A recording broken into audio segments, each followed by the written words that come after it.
Okay, guys, can you hear me? Today, actually, I was late, because there was no electricity over here, and my laptop did not have enough charge. Um,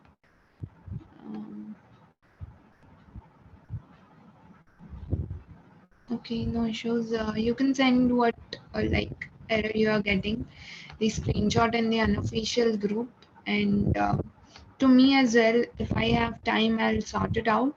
But your other friends can also help you out. Okay, great.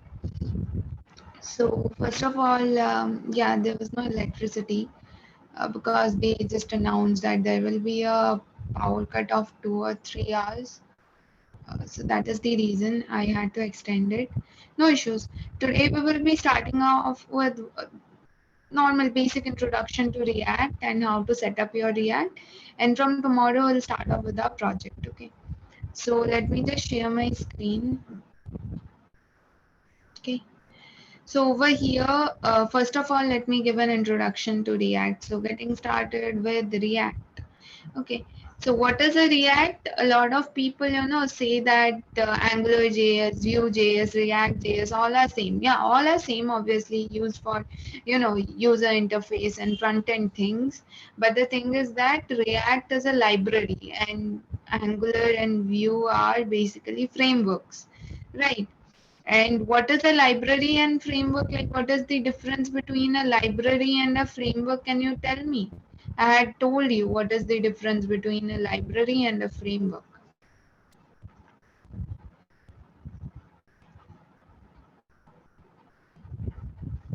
Tell, what did I say? What is the difference between library and a framework?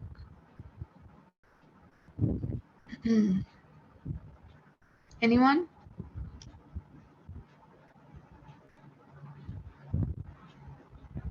No one? Okay.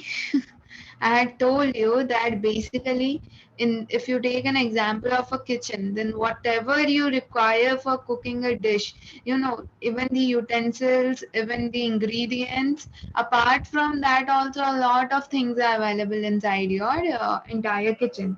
Like, suppose you don't need certain ingredients, that is also available. Suppose you are like, okay, you need certain specific amount of things, but extra things are also available. And inside a framework, they have predefined things like, okay, we have this particular thing, you have to use that only. Suppose there is a microwave of Sony. Okay, but you have to use a microwave of certain other company, but you can't do that because you have a kitchen with you and all the things are pre-available. Okay, but inside a library, what happens, inside a library, you can cherry pick the things you want. Okay, so that is what library provides. It provides you the liberty to pick all the things you require for your entire project or for your entire maybe making certain thing. Okay, for whatever goal you have decided, it gives you the liberty to cherry pick all the things whatever you require, right? So this is the difference between library and framework. And to be honest, React JS is the most popular tech stack used for front end. Okay, it surpasses the popularity of Angular JS and Vue JS, right? So yeah, that is the reason I everyone suggests that you should be a pro at React, so that even if you are a developer at some company, then it's highly likely that React will be used over there, right? And apart from that, here we'll be doing just a second.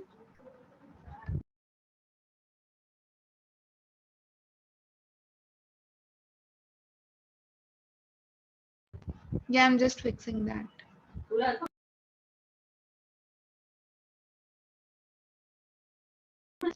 Now is it fine?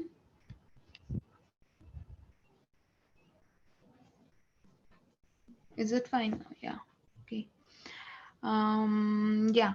So first of all, here you have your library, here you have your framework. So this is the difference between library and framework, and here we will be working on around React a lot. Okay, so you don't need to worry about anything. You will be getting to know all the things inside React, and you just don't need to worry about anything. Great. So this is what is the difference between library and framework. React is a library, it's not a framework, okay? And it's the most popular front-end tech stack used. I use the word tech stack because it surpasses the frameworks as well. It's a library, but it's not, it's like way too used nowadays. Why is it used? You must be thinking. So first of all, it has a lot of things over here: components, JSX, one-way data binding, virtual DOM, performance. Okay, so over here the most three most important things what I can say, is components, JSX, and virtual DOM. These three are something which you should understand what is it. Okay, so over here, first of all, let us go to components. Okay, so what do you understand by components? If I ask you that what do you understand by components, what will you say? Anything?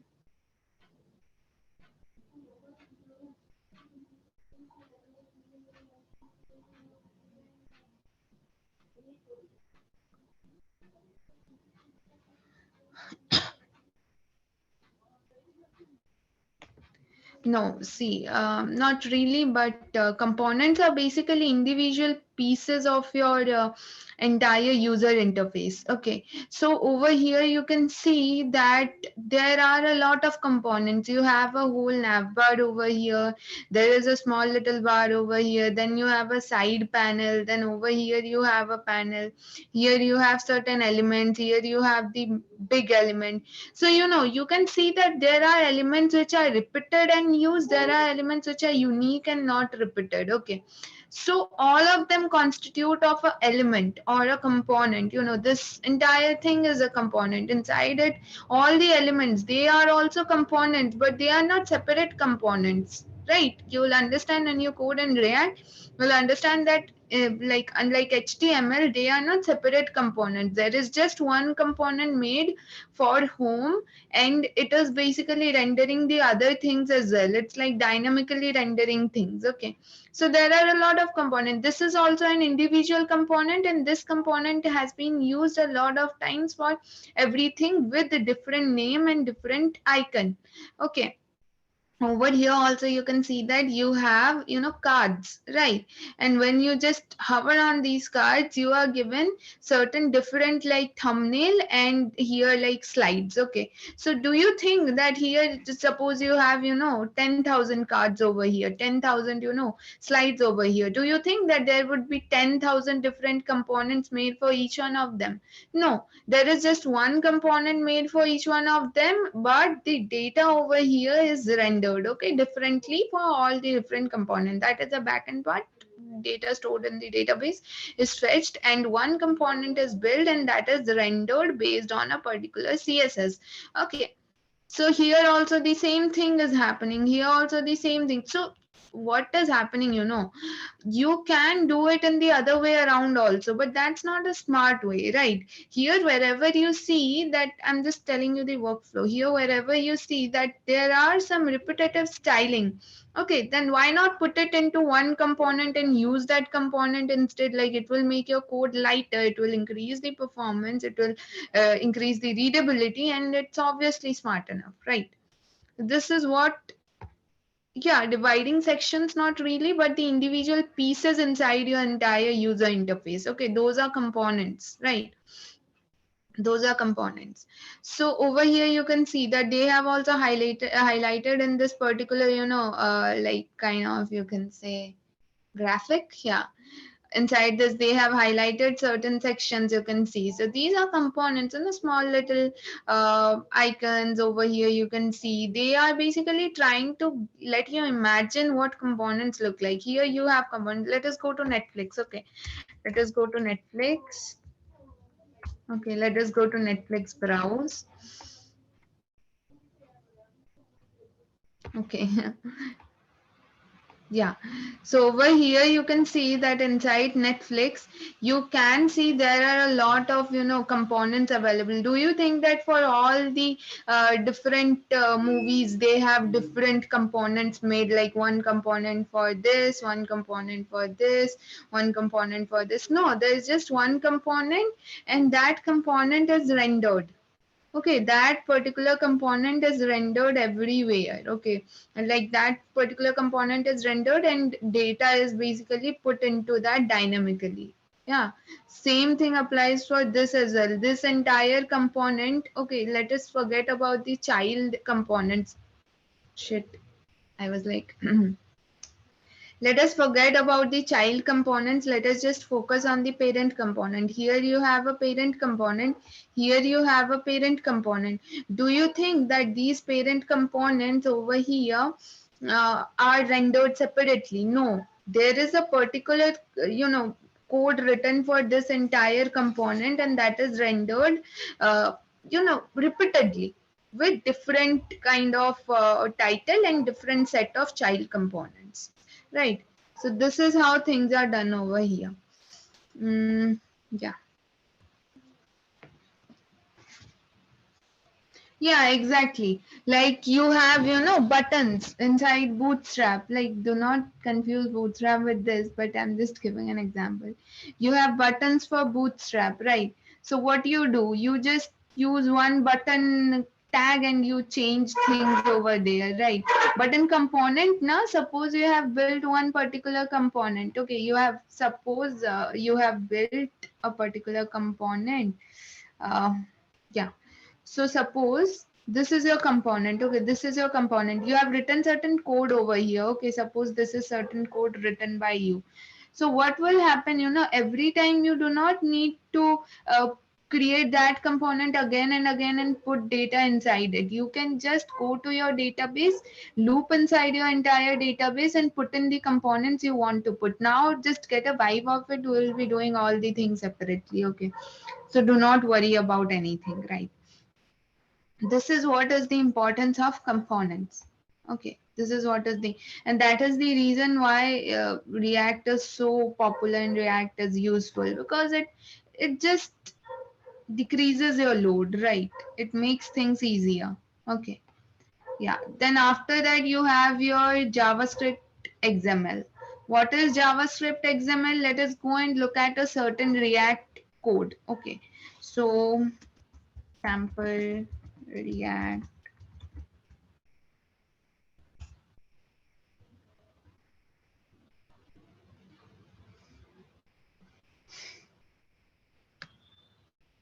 Okay, so over here, do not just focus on anything. Okay, whatever I'm saying, just focus on that. Here you can see that you have JavaScript. Okay, this is for JavaScript, but here you can see that inside your JavaScript you have return statement. That is fine. Render is fine. Render is a function. Return is a function. That's fine. But inside return you have, HTML.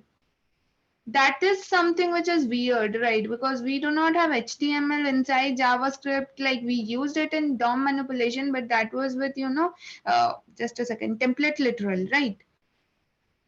Using your backtick. But here you do not have backtick. You are directly returning HTML. This is weird. This is not weird. This is, smart. This is how React entire, library has been made.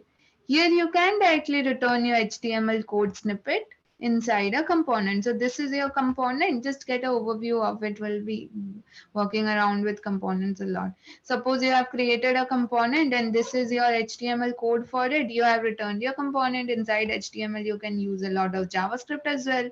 You can use dynamic rendering, anything you can do. It is so flexible, right? It is so flexible. So why it is called JavaScript XML? Because it's no HTML JavaScript, combined. So that is why JSX. That is JavaScript XML. Okay. So this is the reason why like React is so popular and is used in vast. Okay. So over here you can see that HTML, JavaScript are used combinedly. So that is the reason why we have it. Great. After this, you have your one-way data binding. One-way data binding basically means that whenever you do any change in your component data, that particular change will be viewed on your interface. Okay, on your user interface. So whenever, if you want, if suppose you thought that okay, I have created the entire user interface, but something is missing, you just go to your component, change certain thing inside your component, and yeah, you are done. That particular thing will be reflected on the user interface. Okay. So this is what is, one-way data binding, and one-way data binding is also one of the important features of React JS, right? Whatever things you basically do on the interface, that is reflected on the code as well. Like suppose one way you use one way data binding inside React JS, so it basically is like component to view and view to component. Like any change in component data inside your code will be reflected in the view, and any change in the view will be reflected in the component data. Okay, so you can't obviously change the view and change your entire code, but yeah, how can you change your view? You can change your code inside your XML, and you can then get it reflected on the user interface. Okay, great. Yeah. So front end is a fancy word for DOM manipulation. Just forget about it. React simplifies DOM manipulation. So how does React simplifies DOM manipulation? So React basically uses virtual DOM. Okay. So what is virtual DOM? Those who hated DOM manipulation, they must be thinking that okay, now that's a good thing that we do not have DOM manipulation over here. We have virtual DOM over here. So what is basically virtual DOM? It's like representation of the user interface in the memory, and it is synced with the real DOM. Okay. So React does not directly manipulate the real DOM. It basically syncs everything in its memory, creates a virtual DOM of whatever HTML you are having, and it changes the things inside the virtual DOM, and that is being reflected on the user interface.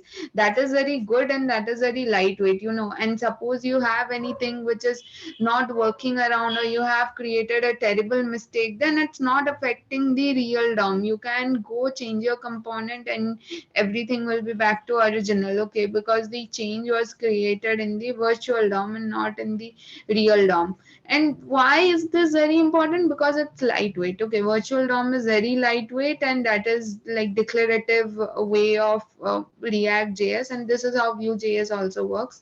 But it's like updating the virtual DOM is very fast than updating the real DOM. Okay, so that is the reason to make this faster. React used virtual DOM. If you try to update something using the real DOM, it will take a lot of time. It will go through the entire thing, search for it, update it. That will take a lot of time. It's not very lightweight. But yeah, if you do it using virtual DOM like React does, React creates a memory of the DOM and manipulates that particular thing, and it is reflected on the front end. But it is faster. Okay, it is faster. So that is the reason why virtual DOM is important and lightweight and fast. Got it? Understood? Great. Okay. So after it, what is there? Yeah, React provides virtual DOM. Done. What is virtual DOM? Here you can see the entire process is called reconciliation.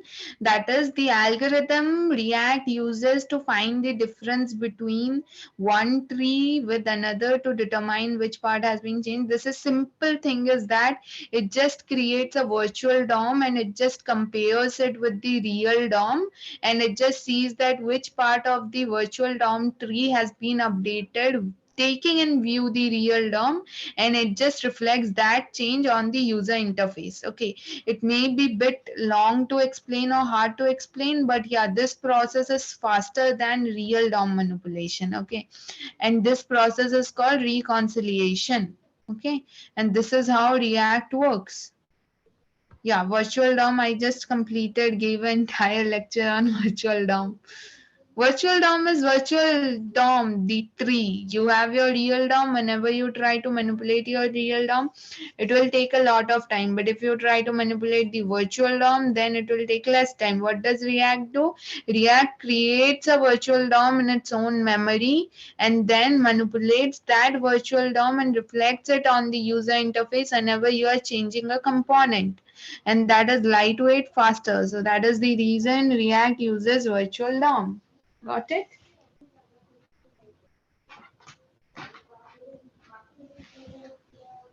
Got it, everyone?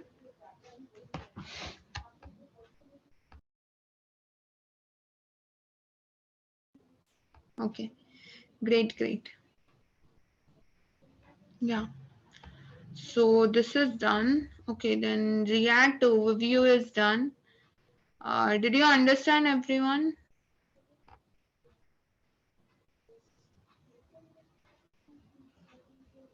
Understood, great.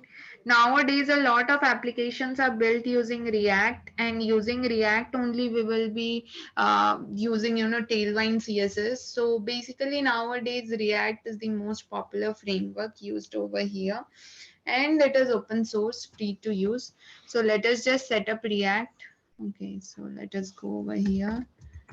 React, yes. Let's go to reactjs.org. Okay, here you can see declarative. It is painless to create interactive user interface. It is very easy to apply and you can update it using the virtual DOM, then component based. There is, everything for each component. Here you will come across a lot of things like states, props, hooks, and life cycle methods and all the things. So those will be coming in the course of learning React. So do not worry about that. And you can just reapply things and you can reuse things. This is one of the most important things inside React. If you prepare one component, you can reuse it again and again. So that is the reason why it's, very popular. Okay. And here you can see they have a simple component over here and the stateful component and application. Okay. Yeah, do not worry about this. Great. So get started. Yeah. So over here to get understood, everyone.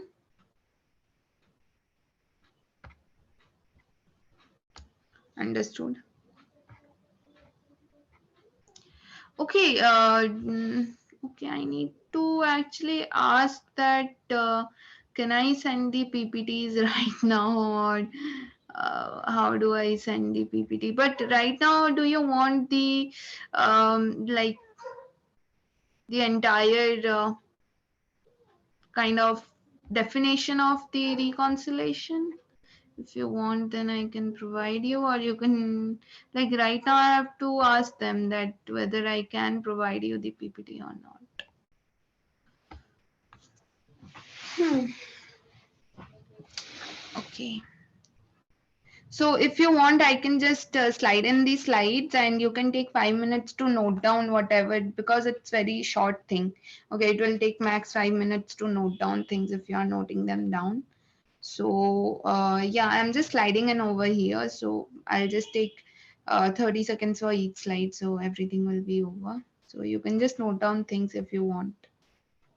Okay, great.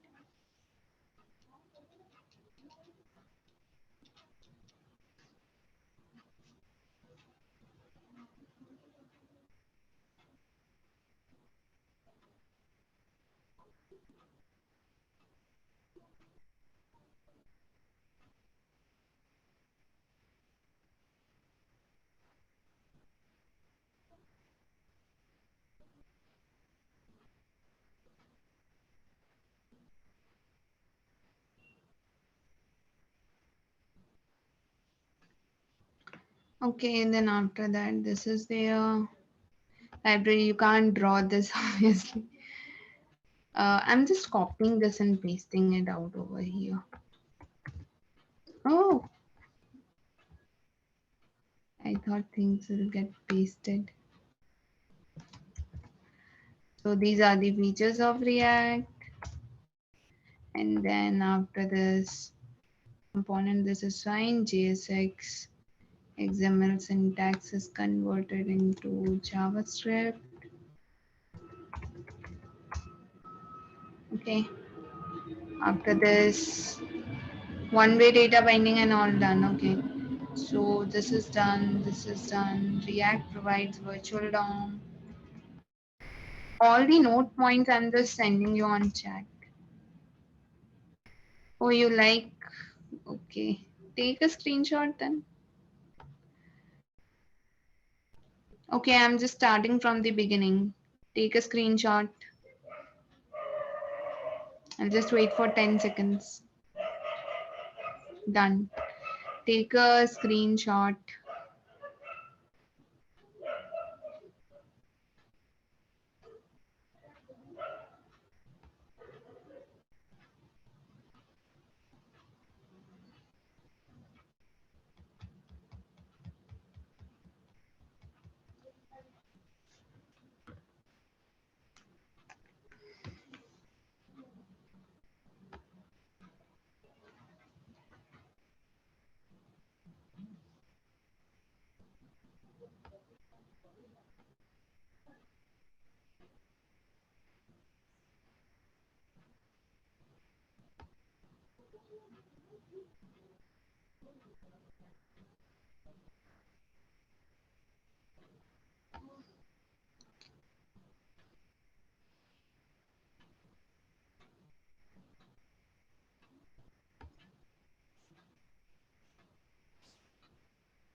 Done? Great. Okay, cool. I was just showing if you want to do. Okay, now let us just set up our React application. So, okay, let us just write here, create React app, create React app, and it will take you here. Okay, yeah, create React application, and these are the commands you have to follow. So let us open our command prompt. Let us go to desktop, cd over to desktop. Okay, then inside desktop, just follow these commands, that is npx create react app, and then give your app name. I'm giving my app name as test app. Test app. Okay. So this will take a few minutes, I guess, for you or for me as well.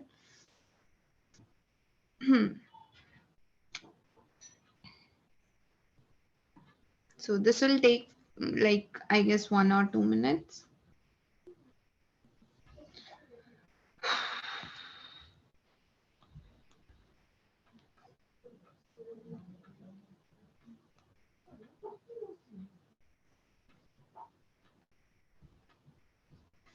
Okay.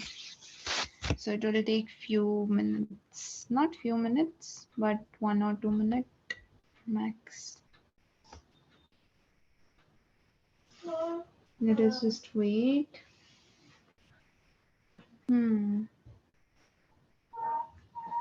Step and turn.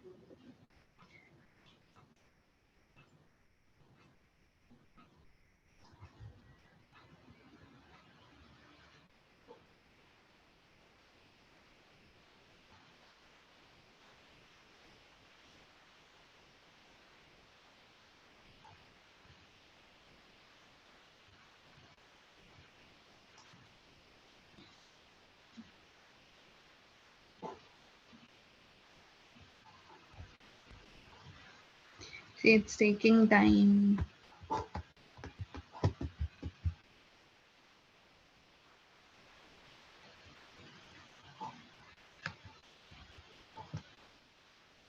No, it's not necessary. Wherever you feel fine, you can create it in C drive, B drive, D drive.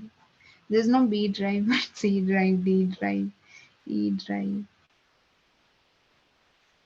So once you get happy hacking, na, even if you get a lot of vulnerabilities or moderate, high, critical, anything, but once you get happy hacking, that means it's done. Okay, your React app has been made. So everyone, is it made or shall I wait for 1 minute?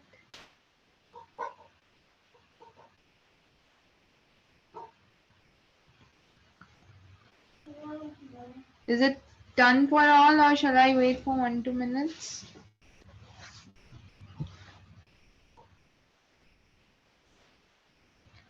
Respond. Wait. Okay. Okay. Okay. Wait for 2 minutes. Okay. I watched the Money Heist finale today and it was like worth it. I don't want to give any spoilers, but I liked it.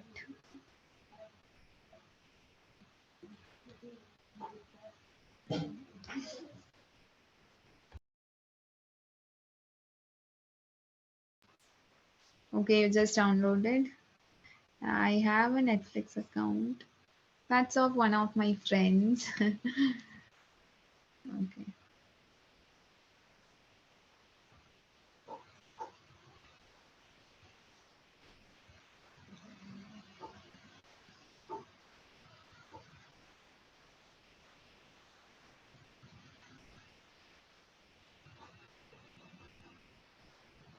Done, everyone? Done.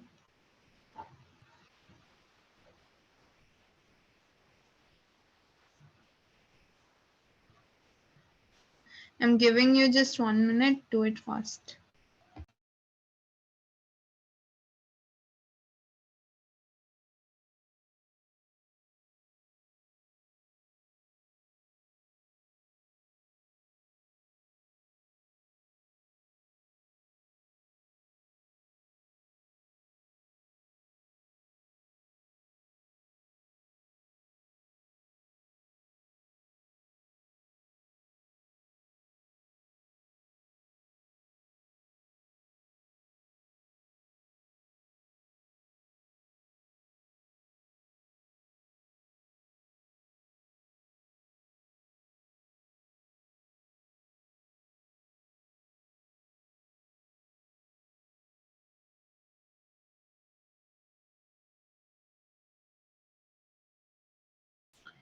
Great. Okay. So once you are done, then open up your. Okay. Okay, this. First, open up your Atom.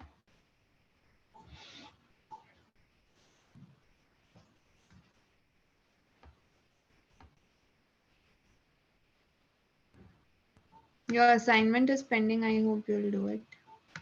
Okay. And then over here, you have your first tab. And okay.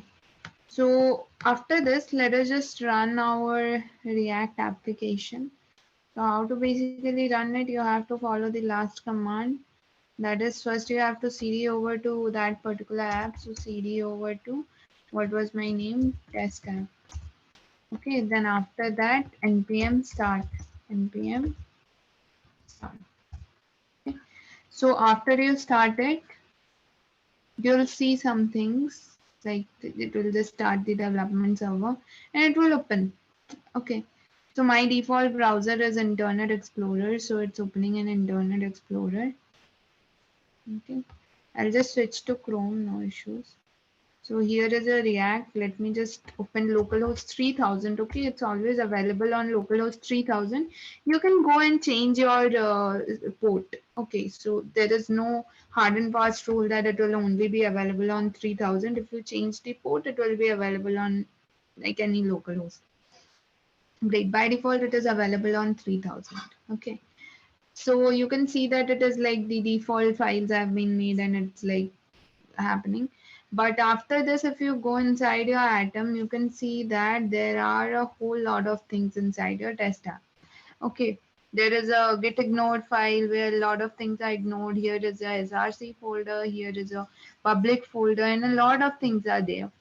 Here, what is the most important thing? Index.js, index.css, and app.js.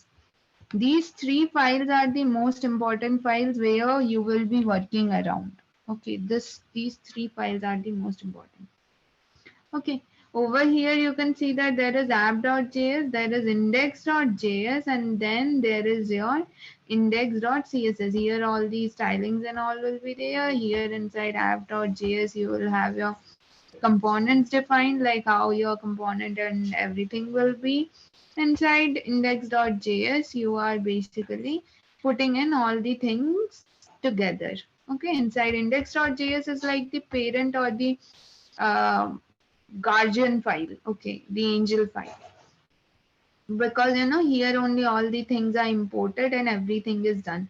Now you won't be able to understand what is this and what is that, but ultimately what is done inside the root file only, all the like changes are made, okay, inside the root id only. So if I go to index.html, uh, okay, let me scroll down. Here you can see that they have a division called root division. Okay, inside the index.html they have a id called root inside this division, and here only whatever you basically prepare any component, that particular component will be rendered here, okay, inside this like empty division. So ultimately it's html only, but a different way of rendering things dynamically. So what you are doing inside index.js, you are basically putting in all the things together. You won't be understanding right now what is it. Basically inside your app.js, you have created a app component. Okay, and it is your personal, your individual tag. Okay, here you can see that inside index.js, you have a app tag. Okay, why so? Because here you have created a component inside your app.js, and then you have exported the component, and inside index.js you have imported the component and named it app. And that is the reason why you are rendering it and it is being shown on the screen. Okay, tomorrow I'll be telling you what are the different types of components available: functional components, class components. Basically functional components are only used, so no need to worry about class components because you'll find it a bit tricky, and functional components are quite easy. So yeah, got it everyone? Understood? Yes. So that was all about the introduction to React. Let me just stop the server. And over here, let me just cancel it. Yeah. Do tell me if you have any doubts. Tomorrow we'll start off with walking around and coding in React. You don't have any doubts, or do you have? No doubts, great. So please walk around with the project on Monday, like Sunday, 11:59. I'll close the forms, and functional components for sure. So I'll close the form. Those who are not getting what is functional and class component, do not worry because we have not started it yet. Tomorrow we'll be learning how to build component of your own and all. So yeah.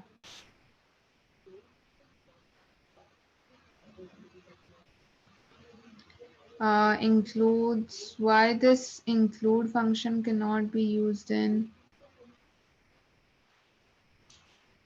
because includes is basically checking for it, does it include this particular keyword or this particular value.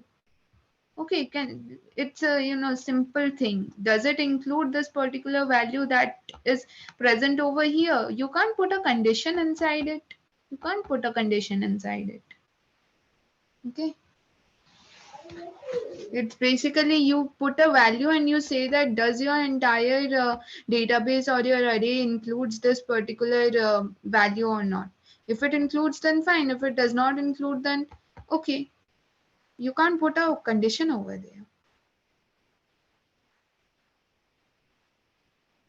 Okay, got it?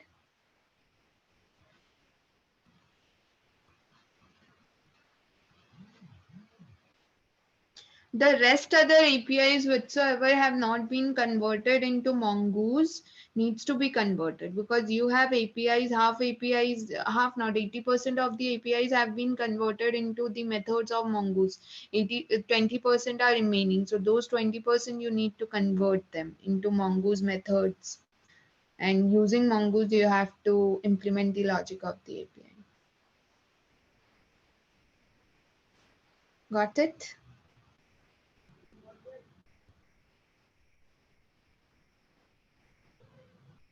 Great. Okay, then see you all tomorrow. Bye bye.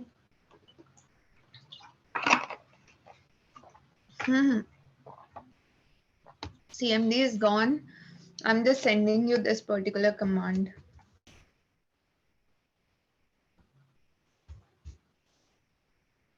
This is what you need to follow one by one.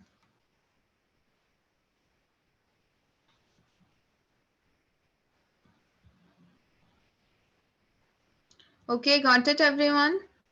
Understood? Following up? Great then. Okay, then bye. See you all.